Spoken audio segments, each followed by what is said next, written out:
And now the news in details. We begin with Edo State. About 95 suspected cultists have been arrested by the Edo State Police Command following deadly clashes among members of the Memphites, Eye and Aye confraternities.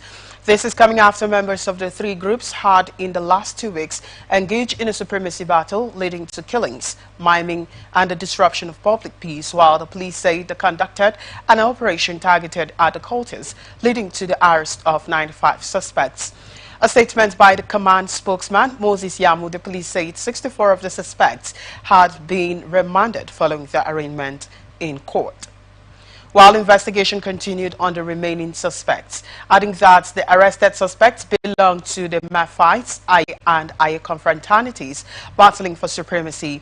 The Commissioner of Police, Monday Agbonika, advised parents and guardians to keep tabs on the activities of their wards to curb cultism. Still on Edo State, a family of 3 and 4 others has been abducted by gunmen suspected to be kidnappers in the Ivbaro community in Owan East local government area of Edo State. This is coming after the family was traveling with the other 4 victims, who are their family friends from Kaduna State, to the community to attend the 40-day Fidal prayer of a late mother-in-law. The kidnapped family members were a father, mother and a son, while the driver escaped into the bush, and alleged that the mother and her 2 children were abandoned because of the cries of her children. He said the suspected kidnappers later released the father of the family, simply identified as his wife, while his son, a female friend who was also accompanying them to community for the prayers, were, however, taken into captivity. He also said the kidnappers are demanding the sum of 10 and the development has thrown the entire community into confusion as the prayers could no longer take place. Moving on, operatives of Anambra Police Command have foiled a kidnapped attempt at Neni community in Ano local government area of the state, rescuing 3 of the kidnapped victims. This is coming after the hoodlums riding in a vehicle had ambushed the victims' cars at Okacha Junction, forced them into another vehicle and were taking them away before the intervention of the police operatives. The spokesperson of the State Command, Tochukwu Ikenga, confirmed the development in a press statement on Sunday, when contacted, said police operatives attached to the Nani Divisional Headquarters responded swiftly after a distress call. Ikenga said police operatives attached to the Nani Divisional Headquarters responded swiftly to a distress call along Okacha Junction, Nani, and for the kidnapped incident, rescued 3 victims, including a husband and wife, and recovered one of the victims' vehicles from the scene. Meanwhile, the Joint Security Force comprising the military, civil defense and vigilantes have complemented the onslaught of operational efforts of the police aimed at arresting the armed hoodlums and to recover 1 black Lexus 350 SUV reportedly snatched from the second rescued victim, and which the hoodlums used to escape from the scene. The Commissioner of Police, Ikyoye Orutugu, in the statement urged residents to remain vigilant and law-abiding by cooperating with security agencies to maintain peace and security in the state. Lagos State Chapter of the All Progressives Congress has cleared 432 chairmanship aspirants to contest in the party's primary elections scheduled for May 10, 2025, ahead of the July 12 local government polls. The cleared aspirants are emerged following a week-long screening exercise held at the party's state secretariat on Egni Road, Ogba, between April 29 and May 3rd, and a total of 470 aspirants were screened, out of which 38 were either disqualified or voluntarily withdrew from the race.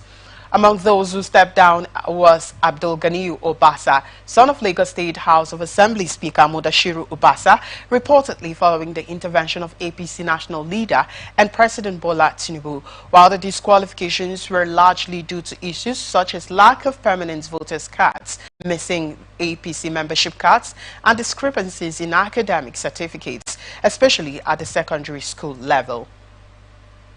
A former national legal advisor of the party and ex-member of the Lagos State House of Assembly, Babatunde Ogala, chaired the screening committee with Mr. Babarinde Nuruddin serving as secretary, while the committee is also tasked with overseeing all pre-election processes across the state's 20 local government areas and 37 local council development areas.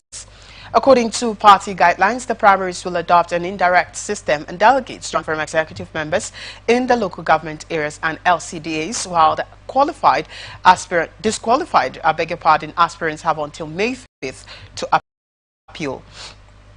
While post-primary elections can be submitted between May 12 and 13. Ogala described the screening process as thorough, rigorous and challenging, adding that all cleared aspirants are capable of delivering good governance at the grassroots.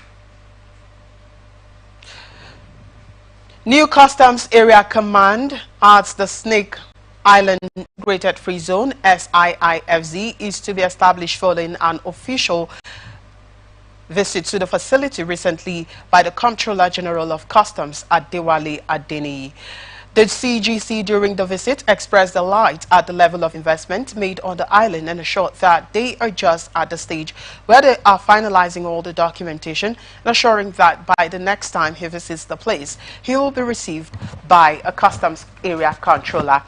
Adeniyi stressed the importance of synergy between customs and private sectors operators in driving national economic goals, saying that they are looking forward to a symbiotic relationship that will benefit the Nigerian Customs Service, the federal government of Nigeria, and the Niger DOG as a corporate entity. Lagos State Police Command has begun an investigation into the death of an 80-year-old Colombian national, Quesada Alfonso. His lifeless body was discovered at a hotel in the Festac town area of the state. The command spokesperson Benjamin Hundain, who confirmed the incident, said policemen in the area discovery of the deceased bodies in his room, adding that the late foreigner had been staying in the hotel in the last 4 months. Hundain said preliminary investigations revealed that the victim had been staying at the hotel for more than 4 months before his death, while no signs of violence or foul play were found on his body. And the corpse was evacuated and transported to Mainland General Hospital morgue in Yaba, where it was preserved for autopsy. Hundain also said the coroner's inquest and other necessary procedures have been initiated, while some hotel management staff were briefly taken into custody for failing to maintain proper records of their guests. Commissioner of Police Lagos State Command Olohundare Jimo has reaffirmed the command's commitment to leveraging technology in crime prevention and prosecution, particularly in tackling cybercrime and sexual and gender-based violence.